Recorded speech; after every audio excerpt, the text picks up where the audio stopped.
Olá, meu povo! Me chamo Vaininha Souza, sou a fundadora do projeto Amparar e esse é o segundo episódio da série Gravidez Molar.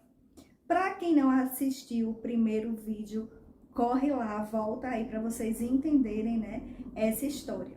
Antes disso, se inscreve aqui no nosso canal, dá like e vamos lá. Então, como eu falei no vídeo anterior, no primeiro episódio, o meu beta estava em 28 mil.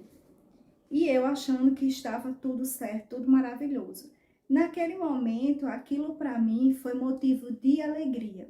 Mal sabia eu que iniciaria ali o meu pior pesadelo. Mas seguimos. Como eu falei, enviei para minha médica, a qual se mostrou super preocupada e insistindo para que eu fizesse o ultrassom novamente. Como estávamos, em época de final do ano, e a gente sabe que nesse período tudo é mais difícil, Estávamos também em meio a uma pandemia e aí o grau de dificuldade aumentou mais ainda. Eu só consegui realizar esse ultrassom 15 dias depois, quando eu estaria completando 9 semanas de gestação. Bem, fui fazer com outro médico, Afinal de contas, não demos muita credibilidade à primeira médica.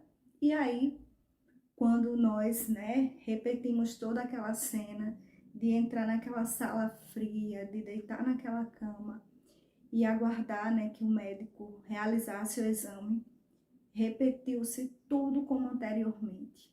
Você teve sangramento? Você sentiu alguma coisa? Se repetiu também o mesmo choro. E as mesmas perguntas: por que aquilo estava acontecendo? Por que comigo? Por que eu? Então, naquele momento, o médico pediu para que eu e meu esposo sentássemos e foi conversar conosco. Nos explicou que o que ele estava vendo naquele exame, era sugestivo de uma gravidez molar, que a minha gestação tinha parado de evoluir às 6 semanas, apenas com o saco gestacional, e que eu precisaria passar por um procedimento, de curetagem para fazer a retirada do material e enviar para a biópsia. Naquele momento, o mais difícil foi ouvir que não tinha bebê, que eu tinha tido um aborto retido. E para mim, como eu não conhecia o que era essa tal de gravidez molar, como eu nunca tinha passado por isso, como eu nunca tinha ouvido essa palavra, aquilo para mim não significou muita coisa. Naquele momento, o que estava dentro de mim era a dor de não ter um bebê. A dor de passar por um procedimento cirúrgico, quando na verdade eu esperava ouvir o coração da criança. Então, como não esperávamos por aquele desfecho, como não esperávamos ouvir tudo aquilo, não fomos preparados para isso. Como eu falei no vídeo anterior, nós moramos no interior da Paraíba e todos os exames eram realizados na capital, então eu tive que passar pela consulta com a obstetra de plantão, uma consulta de urgência, e relatei para ela que morávamos em outro lugar, que não tínhamos nos preparado para aquilo. E aí ela atentou-se apenas ao fato de que não existia embrião. Então, ela entendeu que se tratava de uma gravidez anembrionada e não de uma gravidez molar. Então, ela falou para mim que se eu quisesse, eu poderia aguardar o meu corpo expelir em casa sem problemas, mas na verdade o que eu queria era acabar com aquilo, acabar com aquela dor, porque eu não precisava estar passando por aquilo, já que não tinha um motivo, já que não tinha um bebê. Então eu disse para ela que não, que eu preferia fazer o procedimento o quanto antes e me livrar daquela dor.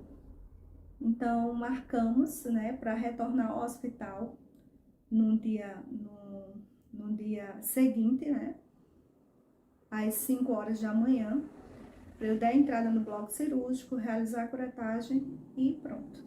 Então voltamos para casa, É muito difícil a situação, Cheguei em casa, organizei as coisas, mas o impressionante era que os enjoos não passavam de jeito nenhum.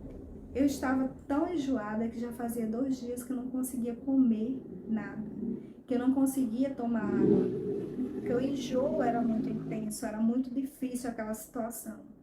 Então, no 3º dia, já que eu estava sem me alimentar, que seria o dia do procedimento, quando eu cheguei no hospital, conversei com a médica, ela me explicou que seria um procedimento simples, não passaria de meia hora, que eu teria alta no mesmo dia, enfim. Relatei para ela que não estava conseguindo me alimentar por conta dos enjoos. Ela pediu, inclusive, que eu saísse do hospital, que eu comesse alguma coisa e retornasse para fazer o internamento. Mas eu decidi que não queria aquilo, que eu preferia logo ficar ali e resolver logo aquela situação. Então fui, internada, passei o dia no soro, recebendo a medicação. E às 6 horas, 18 horas, eu entrei no bloco de cirurgia. Quando eu saí, eu me assustei ao olhar para o relógio e verificar que já marcavam 21 horas, quase 21 horas. E aí eu olhei para um lado, para o outro, ainda grogue por conta da medicação, minha garganta doía, com um ressecamento estranho, e a vontade de vomitar não passava. Aí eu ouvi a enfermeira me chamando, dizendo que ia me trazer de volta para o quarto, para o apartamento, onde a minha irmã estava me esperando. E eu lembro que quando abriram a porta daquele quarto, eu senti um cheiro de comida muito forte.